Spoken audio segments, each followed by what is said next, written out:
Bagong taon nga at syempre bagong gala na naman. Nagpunta nga pala muna kami dito sa Tampa, Florida para mag-asikaso ng ibang mga business. Napakaganda nga pala ng weather dito at saka napakasarap gumala. Ito nga pala naghahanap kami ng mga bagong investment namin. Syempre kahit na tayo ay gumagala lagi, kailangan meron tayong pagkakakitaan. Fast forward, ayan, nandito na nga pala kami sa Miami, Florida. Dito nga pala magsisimula yung aming cruise vacation.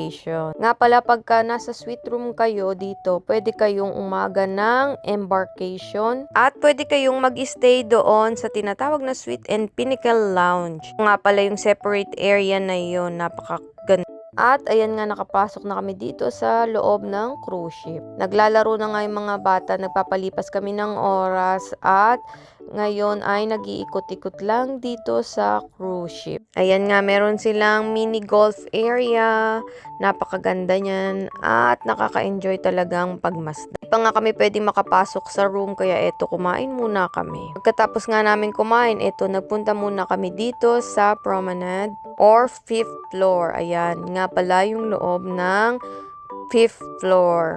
Napakaganda talaga dito at talaga naman available lahat ng pagkain gusto mong kainin. Yan, ito nga pala yung entertainment area. Yan, merong carousel sa loob ng barko.